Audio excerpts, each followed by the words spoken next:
मोहम्मद असलम रिजवी साहब, आपके पास ही आना चाहूंगा। मौलाना, क्या आपको लगता है कि जो बातें मौलाना खालिद रशीद फरंगी महली साहब ने बताई और उन्होंने कहा कि मुस्लिम तंजीमों ने इस पर काम किया है, लेकिन क्या आपको लगता है कि इस पर और ज्यादा फोकस करने की जरूरत थी? आज भी मस्जिदों में सोशल डिस्टेंसिंग का ख्याल रखा जाता है, लेकिन आखिर वक्त में कोई साहब निकल कर आते हैं कि सफ में आपने ये जगह क्यों छोड़ दी है, सफों में जगह नहीं छोड़ी जानी चाहिए। तो इस तरह की जो चीजें होती हैं, क्या इसे लोगों को समझना चाहिए? इस पर और काम करने की जरूरत है, अभी लोगों को और बेदार करने की जरूरत है।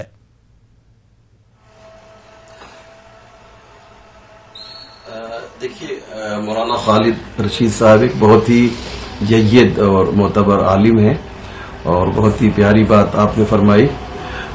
मैं आपकी खिदमत में अर्ज करूं कि देखिए, दीन पहले हमारी सेहत की तरफ तवज्जो देता है। मसलन खुद रोजे की बात हो रही है तो मैं इसको बौन वाले मिसाल आपकी खिदमत में पेश करूं कि रोजा हमारे लिए फर्ज है, वाजिब है, यानी हर मुकल्लफ के लिए रोजा रखना जरूरी है।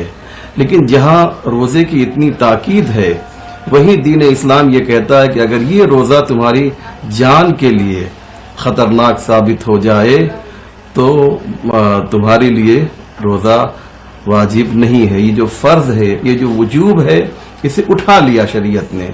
मकसद क्या है? रोजा वाजिब है, लेकिन जब तुम्हारी जान के लिए खतरनाक साबित न हो।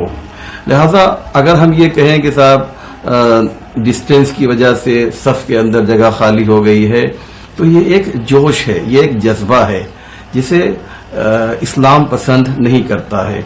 हमको जो है हर वो काम करना है कि जो एक अच्छी सोसाइटी में काबिल कबूल हो, पढ़े लिखे लोग, समझदार लोग जिसे एक्सेप्ट करें, जिसे कबूल करें, ये हमारे लिए बहुत ही इम्पोर्टेंट है।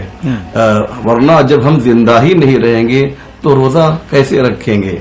नमाज को आप ले लीजिए, नमाज देखिए, नमाज वाजिब है, लेकिन अगर जान के लिए जान पे बन आए कि अगर नमाज पढ़ेंगे, मसलन एक शख्स आए और आके हमारे गले पे, हमारे सीने बंदूक रख दे और कहे अगर नमाज तुम पढ़ोगे, ऐसा होता नहीं, मैं समझाने के लिए कह रहा हूँ।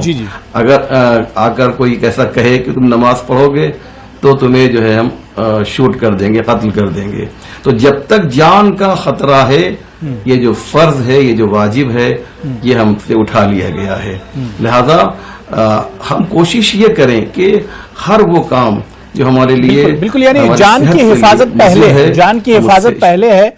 और जाहिर सी बात है, उलमा ने भी कहा है कि आप कोरोना प्रोटोकॉल पर भी अमल कीजिए और इबादतें भी कीजिए। इबादत के लिए आपको बाहर निकलने की और घूमने की आपको जरूरत नहीं है, आप अपने घर में ही बैठिए और एक माहौल बनाइए। मैं डॉक्टर शारिक अकील साहब आपके पास आना चाहूंगा, क्योंकि मसाजिद की तो हम आमतौर से बात करते हैं, जहां पर जमा होते हैं वहां की बात करते हैं।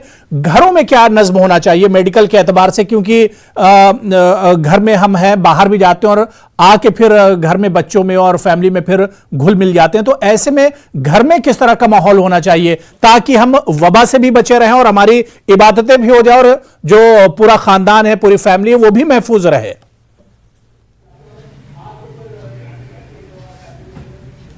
अबू साहब, सबसे पहले तो ये जरूरत है कि बिला जरूरत घर से बाहर ना निकला जाए। जब लाजमी आपको घर से निकलना है, ऐसी सूरत हाल है, तो कोशिश तो ये करें कि अगर 3-4 काम एक साथ जमा कर लें तभी घर से निकले, ताकि एक ही शिफ्ट में आप सारे काम करें।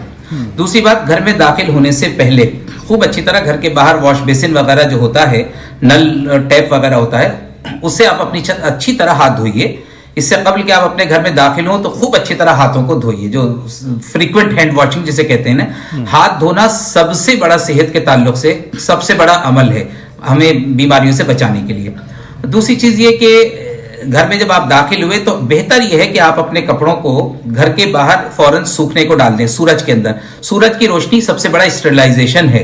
याद रखें कि कोरोना के लिए जरूरी नहीं कि आप अपने कपड़ों को बार बार उबालिए और उसे गर्म करें, बल्कि अगर आपने 1-2 घंटे तेज धूप में डाल दिया कपड़ों को, तो बेहतर यह है कि आप अपने कपड़ों को जो आप बाहर से पहन के आए हैं, फौरन उसे धूप में डालिए, 1-2 घंटे धूप में रहें।